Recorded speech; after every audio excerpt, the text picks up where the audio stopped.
শদিয়াৰ পৰা আপোনাৰ এপ্ৰক্সিমেটলি 8 কিলোমিটাৰ দূৰ মানে দূৰত্ব হ'ব। এইটো মানে কি অসমত বহুত ডাঙৰ এইটো এটা মানে ৰোগেন হৈ গৈছে, মানে যিটো মানে ড্ৰাগছৰ নতুন প্ৰজন্ম ল'ৰাবিলাক মানে কি বেয়াৰ ফালে অভিমুখী হৈছে। তো সেইকাৰণে ভাবিছোঁ ড্ৰাগছ মুক্ত অসম কৰাৰ কাৰণে এইটো এটা প্ৰতিজ্ঞা হিচাপত মই লৈ কিনে মাৰাথানটো মই আৰম্ভ কৰিছোঁ। আৰু মোৰ এই যিটো এক্টিভিটিৰ পৰা নতুন প্ৰজন্মৰ ল'ৰা ছোৱালীবিলাকে মানে অলপ স্পৰ্টৰ ছাইডত অলপ খেল ধেমালি ছাইডত অলপমান সেই হয়, ভাল খায়, সেইটোৱে মোৰ পৰা মানে এই ভাবিছোঁ আৰু বাকী বেলেগ নহয়। আৰু এইটো এক্টিভিটিত যিসকল মানুহে ৰাস্তাত বা মানে যিটো এইবিলাক সংগঠনৰ পৰা মোক সহায় কৰিছে, সহযোগ কৰিছে, সিহঁতক বহুত ধন্যবাদ। আপোনালোক বহুত ধন্যবাদ। এই যাত্ৰাটো আপোনালোক কেইদিনীয়া হ'ব? এইটো মোৰ আপোনাৰ টোটেল শদিয়াৰ পৰা ধুবুৰীলৈ 12 দিনৰ কাৰ্যসূচী।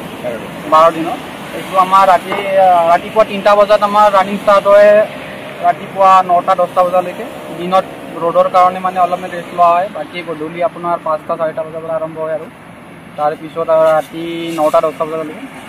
তাকে বিভিন্ন প্ৰান্তৰ ৰৈ আপোনালোকে এনেকৈ সজাগতামূলক এনেকুৱা ধৰণৰ ৰাইজৰ মাজত ৰৈ তেওঁলোকৰ মাজত তেনেকুৱা সজাগতা সৃষ্টি কৰে নেকি?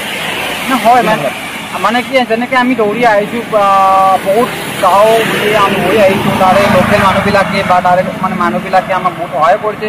আৰু সিহঁতে যিটো আমাৰ মানে যিটো উদ্দেশ্য ড্ৰাগছমুক্ত অসম বুলি, সেইটো বহুত ভাল পাইছে উদ্দেশ্যটো। আৰু মানে কি সিহঁতে ভাল উদ্দেশ্য বুলিয়ে কৈছে, সিহঁতে মানে বহুত মানে কি সমৰ্থন পাইছোঁ সিহঁতৰ পৰা। বাকী সেয়ে আৰু মানে আশা কৰিছোঁ অসমখন ড্ৰাগছমুক্ত হওক।